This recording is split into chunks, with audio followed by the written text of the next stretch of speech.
क्या आपने कभी सोचा है कि मौत के बाद वास्तव में क्या होता है? क्या आत्मा उसी रूप में अगले जन्म में जाती है या सब यहीं समाप्त हो जाता है? बुद्ध ने इस रहस्य पर गहराई से प्रकाश डाला। उन्होंने कहा कि मृत्यु अंत नहीं है, बल्कि एक प्रवाह की तरह है जो आगे बढ़ता है। आत्मा जैसी कोई स्थायी सत्ता नहीं होती, बल्कि हमारे कर्म और चेतना की धारा नए जीवन का आधार बनती है। जैसे एक दीपक से दूसरा दीपक जलता है, लौ वही नहीं रहती, लेकिन रोशनी की निरंतरता बनी रहती है। बुद्ध ने सिखाया कि जब तक हमारी इच्छाएं और आसक्तियां बनी रहेंगी, यह जन्म मरण का चक्र चलता रहेगा। लेकिन जब मनुष्य तृष्णा और अज्ञान से मुक्त होकर सत्य को जान लेता है, तब वह इस चक्र से बाहर निकलकर निर्वाण की परम शांति को प्राप्त करता है। अब आइए इसे एक छोटी सी कहानी के माध्यम से समझते हैं। नर्मदा नदी के किनारे, जहां सूर्य की किरणें जल की सतह पर झिलमिलाती थीं, वहां एक प्राचीन पीपल का वृक्ष खड़ा था। उसकी छाया में गौतम बुद्ध अपने शिष्यों के साथ बैठे थे। हवा में एक गहरी शांति थी, जो वन के पत्तों की सरसराहट और नदी की मंद ध्वनि से और गहरी हो रही थी। बुद्ध का चेहरा शांत था, आंखों में करुणा और वैराग्य का मिश्रण, जैसे वह संसार को देख रहे हों, पर उसमें लिप्त न हो। उनके चारों ओर शिष्य थे, सारिपुत्र, जिसकी जिज्ञासा कभी शांत न होती, अनिरुद्ध, जो मौन की गहराई में डूबा रहता, महाकश्यप, जिसका वैराग्य पत्थर सा अटल था, और आनंद, जो बुद्ध की छाया सा साथ रहता। आज वहां एक नया चेहरा भी था, विमल, एक तीर्थयात्री जो दक्षिण के एक गांव से आया था। उसकी आंखों में दुख और प्रश्नों का बोझ था।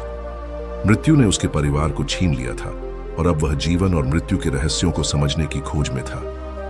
विमल ने धीमे स्वर में पूछा, भगवान, जब कोई मरता है तो क्या वह फिर लौटता है? मेरे माता पिता, मेरी बहन, क्या वे कहीं और जी रहे हैं? क्या आत्मा ऐसी लौ है जो कभी बुझती नहीं? बुद्ध ने नदी की ओर देखा। लहरें एक के बाद एक आ रही थीं, फिर गायब हो रही थीं। कुछ क्षण मौन रहे, फिर उन्होंने कहा, विमल, इस नदी को देखो। क्या यह वही जल है जो 1 घंटा पहले यहां था? विमल ने नदी को गौर से देखा। नहीं भगवान, यह जल बदल गया। नया जल आया, पुराना समुद्र में मिल गया। ठीक वैसे ही, बुद्ध ने कहा, जीवन भी एक प्रवाह है। शरीर एक नाव है जो इस प्रवाह में तैरती है। जब नाव टूटती है तो क्या यात्री स्थिर रहता है या वह प्रवाह ही नया रूप लेता है? विमल सोच में पड़ गया। बुद्ध ने पास में पड़े एक कमल के फूल को उठाया और उसे नदी में बहा दिया। फूल लहरों पर तैरता हुआ दूर चला गया। यह फूल अब नदी का हिस्सा है। क्या वह मर गया या वह नदी बन गया? विमल ने कहा, वह बदल गया भगवान, लेकिन क्या वह फिर फूल बनेगा? बुद्ध ने मुस्कुराते हुए कहा, यदि बीज और मिट्टी मिले तो हां, लेकिन यदि वह नदी में विलीन हो जाए तो न फूल न नदी, बस शांति। तुम्हारा प्रश्न भी ऐसा ही है। पुनर्जन्म कोई सजा नहीं, न पुरस्कार। यह उन इच्छाओं का फल है जो हम बोते हैं। जैसे किसान गेहूं बोता है तो गेहूं उगता है। यदि तुम्हारे माता पिता की इच्छाएं अधूरी रहीं, प्रेम, क्रोध या लालसा, तो वे बीज नए जीवन में अंकुरित होंगे। लेकिन यदि कोई साधक उन बीजों को बोना बंद कर दे तो चक्र टूट जाता है। सारिपुत्र ने पूछा, तो आत्मा क्या है भगवान? क्या वह बीज है या प्रवाह? बुद्ध ने जवाब दिया, आत्मा एक शब्द है सारिपुत्र। जैसे धूप में तुम्हारी परछाई, वह तुम हो, पर तुम उसे पकड़ नहीं सकते। जब तक इच्छाएं जल रही है, यह परछाई नाचती रहती है, जन्म से जन्म। लेकिन जब आग बुझ जाती है तो न परछाई न शरीर, बस प्रकाश। विमल का मन कुछ शांत हुआ। वह उठा और नदी के किनारे चलने लगा। उसके कदम अब हल्के थे, जैसे नदी ने उसके प्रश्नों का बोझ बहा लिया हो। अगले दिन सूरज की पहली किरणों के साथ एक युवा स्त्री वहां आई। उसका नाम था मालती। वह विधवा थी और उसकी आंखें आंसुओं से भरी थीं। उसके पति की मृत्यु एक दुर्घटना में हुई थी। वह एक ताबीज लिए थी जिसमें वह मानती थी कि उसके पति की याद बसती थी। वह बुद्ध के चरणों में गिर पड़ी। भगवान, मेरा पति चला गया। क्या वह मुझे छोड़कर कहीं और हंस रहा है जबकि मैं यहां रो रही हूं? बुद्ध ने उसे उठाया, उनकी हथेली मालती के कंधे पर रखी और वह स्पर्श इतना कोमल था कि मालती का रोना थम गया। मालती, बुद्ध ने कहा, इस वृक्ष को देखो, इसके पत्ते गिरते हैं, लेकिन क्या वृक्ष मरता है? मालती ने पेड़ की ओर देखा। एक पत्ता हवा में उड़ रहा था। नहीं भगवान, वृक्ष तो रहता है। ठीक, तुम्हारा पति भी वृक्ष का हिस्सा था। वह पत्ता था जो गिर गया, लेकिन क्या वह वृक्ष को छोड़ गया या वह उसी का हिस्सा था? मालती ने कहा, वह उसी का हिस्सा था। बुद्ध ने एक पत्ता तोड़ा और मिट्टी में दबा दिया। यह पत्ता अब मिट्टी बनेगा और उससे नया पत्ता उगेगा।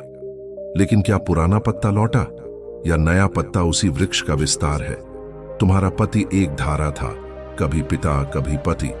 जब तक मोह की जड़ें गहरी हैं, धारा बहती रहती है।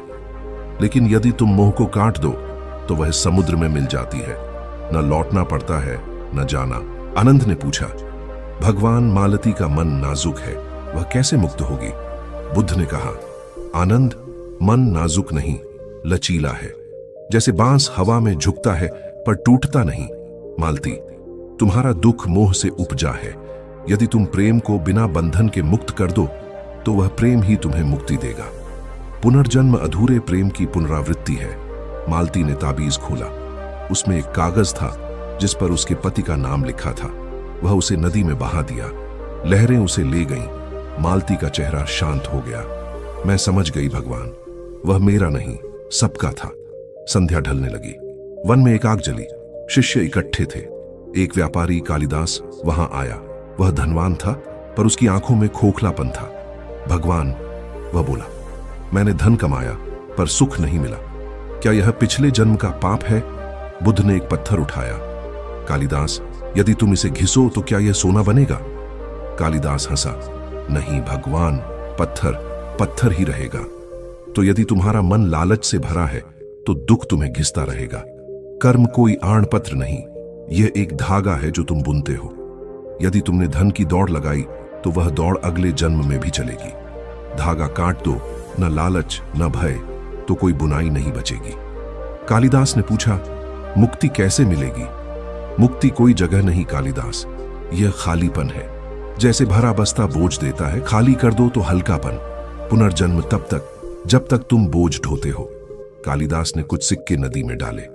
अब मैं हल्का हूं, वह बोला। बुद्ध ने सिर हिलाया। रात गहरी हो गई। चंद्रमा ने वन को चांदी से नहला दिया। एक ब्राह्मण वेद व्यास आया। वह विद्वान था पर संशयग्रस्त। भगवान, उपनिषद कहते हैं आत्मा ब्रह्म है, आप अनात्मवाद क्यों सिखाते हैं? बुद्ध ने एक बीज उठाया। वेद व्यास, क्या इस बीज में वन छिपा है? ब्राह्मण ने कहा, हां, संभावना है, लेकिन संभावना वास्तविकता नहीं। आत्मा भी ऐसी शब्दों में बंधी संभावना। अनुभव के बिना वह भ्रम है। वेद सत्य कहते हैं पर सत्य अनुभव से जन्म लेता है। वेदव्यास ने पूछा, पुनर्जन्म क्या है?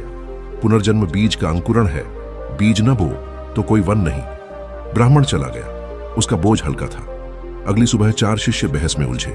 एक बोला, आत्मा अमर है। दूसरा, सब क्षणिक है।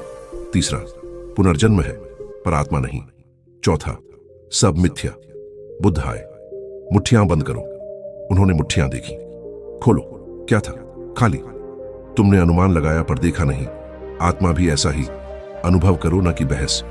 शिष्य शांत हो गए। वर्ष बीत गए। कुशीनारा के साल वन में बुद्ध वृद्ध हो चुके थे।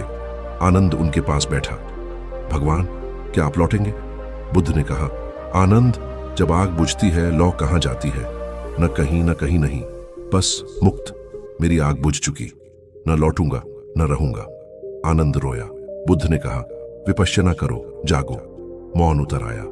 वन में एक नया बीज बोया गया, जागृति का।